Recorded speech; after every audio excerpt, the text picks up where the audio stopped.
น้องไปอยู่ในเมืองแล้วจะเป็นจังใด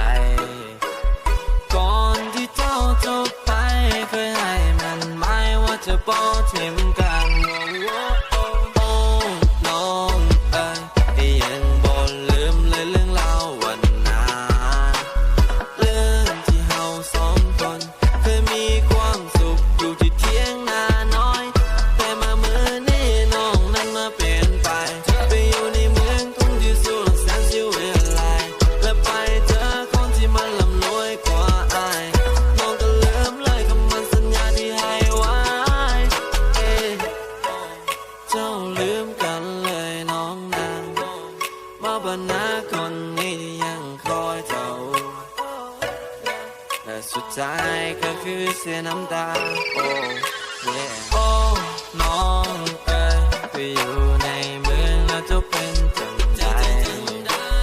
ก่อนที่เจ้าจะไปเคยให้มันหมายว่าจะบ่ทิ้งกันว่าผู้หญิงคนเดียวที่ยึดให้คอยนั้นเสียเส้นคำว่าฮักจนเน็ตให้คอยไปบ่เป็นก็ย้อนว่าเจ้านั้นงามไม่เลยลงมาปาดใจและตอนสุดท้ายเจ้าก็มาเห็นได้เสียใจแต่ในตอนนี้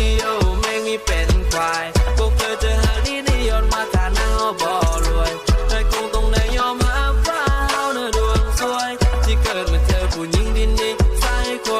ายมาเดอะฟักเกอร์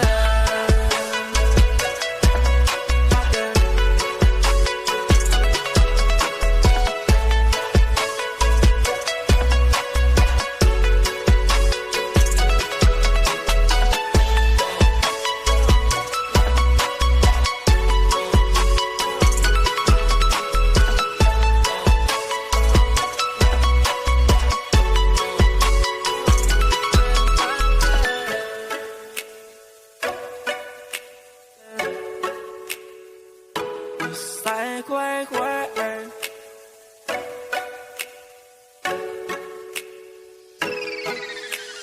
โอ้น้องไปอยู่ในเมืองแล้วจะเป็นจังใด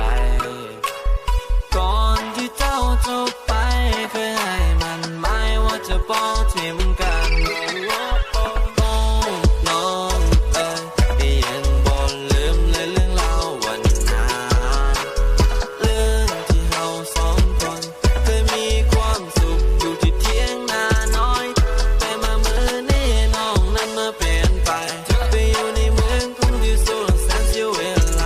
และไปเจอคนที่มันร่ำรวยกว่าอายน้องก็ลืมเลยคำมั่นสัญญาที่ให้ไว้ก่อนไปสัญญาไว้ดีว่าต่อจากนี้จะมีแต่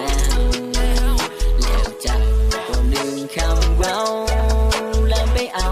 ผู้บ่าวในเมืองวในคนจื่อมันยังจำทุกการกระทำไม่ทุกคำสัญญาเจ้าคงลืมเบิดแล้วคนทุกอย่างที่ดีคนที่ท่ายืนนี่ยืนเฉยฝั่งบ้านนาไปได้ดีมีความสุขเจ้าคงลืมความทุกข์อยู่สวรรค์เมืองฟ้าคนที่ท่าอยู่บนนี้มันยังคงงมเงาและยังจื่อมันในดีก็จะท้ายก็จากลา